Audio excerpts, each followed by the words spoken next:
सम्राट खारवेल कलिंग कलिंग चक्रवर्ती। कलिंग कहलाता है जो आज वर्तमान में उड़ीसा और उड़ीसा पश्चिम बंगाल और इस तरफ का जो क्षेत्र है इसे कलिंग देश कहा जाता है। कलिंग चक्रवर्ती सम्राट महामेघवाहन एल खानवेल दूसरी शताब्दी ईसा पूर्व का सर्वाधिक शक्तिशाली प्रतापी एवं दिग्विजयी नरेंद्र था। दिग्विजयी मतलब दिशाओं पर जिसने विजय प्राप्त कर ली थी। साथ ही वह राजऋषि परम जिन भक्त भी था। अपने समय में उसने कलिंग देश को भारतवर्ष का सर्वोपरि राज्य शक्ति बना दिया था तथा अपने लोक हित एवं जैन धर्म की प्रभावना के लिए अनेक चिरस्मरणीय कार्य किए। वर्तमान में यही उड़ीसा है। वर्तमान में जो उड़ीसा राज्य है वह इसी का नाम है। जैन धर्म के साथ कलिंग देश का अत्यंत प्राचीन संबंध रहा है।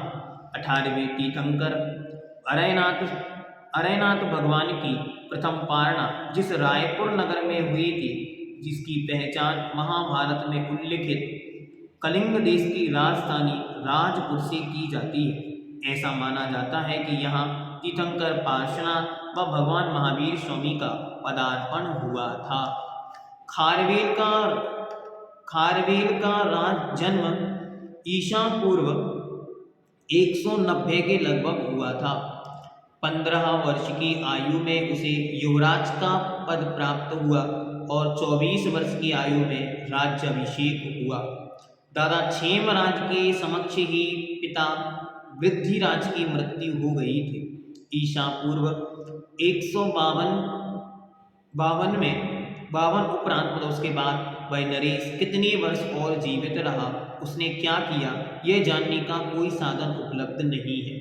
सम्राट खारवेल का विश्वश्रुत संपूर्ण संसार में जो प्रसिद्ध है ऐसा शिलालेख वर्तमान उड़ीसा राज्य के पुरी जिले के भुवनेश्वर से 3 किलोमीटर दूर स्थित 3 मील दूर स्थित खंडगिरी पर्वत के उदयगिरी नामक उत्तरी भाग में बने हुए हाथी गुम्फा नामक विशाल एवं प्राचीन गुफा मंदिर के मुख एवं छत पर 17 पंक्तियों में लगभग 84 फीट के विस्तार में उत्कीर्ण है।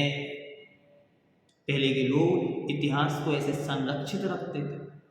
ऐतिहासिक ये दस्तावेज हैं।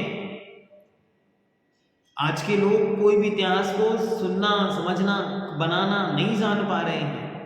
इतिहास ऐसे लिखा जाता था, कैसे कैसे पत्थरों पर उसे अंकित किया जाता था, उत्कीर्ण किया जाता था।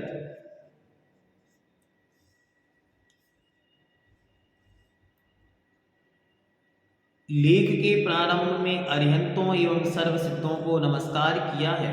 शिलालेख के अनुसार राज्यकाल के 17वें वर्ष में इस महाराज ऋषि ने सुपर्वत विजय चक्र में स्थित कुमारी पर्वत पर अपने राजभक्त प्रजाजनों द्वारा पूजे जाने के लिए उन अरिहंतों की पुण्य स्मृति में निषद्याएं निर्माण कराई थी जो निर्माण लाभ कर चुके थे। वहाँ पर निषद्याएं बनाई गई थी। निषद्याएं होती हैं जैसे असमी शिखर आदि पर जो चरण रचनाएं हैं, तो ऐसी गुफाओं में चरण रचनाएं बनाई थी 24 तीर्थंकर भगवंतों की या जो सिद्ध हो चुके उनकी। तपोधन मुनियों के आवास हेतु गुफाएं बनवाई। स्वयं ने उपासक श्रावक के व्रत ग्रहण किए और अरहन मंदिर के निकट उसने एक विशाल मनोरम सभा मंडप अर्क आसन गुफा बनवाई, जिसके मध्य में एक बहुमूल रत्न जड़ित मानस्तंभ स्थापित कराया। ये सब उस शिलालेख में लिखा हुआ है। महामुनि सम्मेलन भी कराया तथा द्वादशांग सुत का पाठ कराया था। जिनेन्द्र भगवान का उपासक राजऋषि जो स्वयं को भिक्षु राज कहता था, संभव है गृह और राज कार्य के विराम लेकर जैन मुनि के रूप में उसने कुमारी पर्वत पर तपस्चरण करके आत्म साधना की हो। पूर्व काल में नंद राजा द्वारा ले जाई गई कलंग जिन अग्रजिन या आदिनाथ प्रतिमा को राजा खारवेल ने मगध पर विजय प्राप्त करके अपने शासन में 200-250 ईसा पूर्व वहाँ की प्रसिद्ध आदिनाथ प्रतिमा को पुनः वापस लाया था। जो नंदवंश वहाँ से लेकर प्रतिमा चला गया था आदिनाथ भगवान की विशाल काय प्रतिमा, जिसे खारवेल या कलंग जिन कहते थे, वो उन्होंने वापस प्राप्त की थी।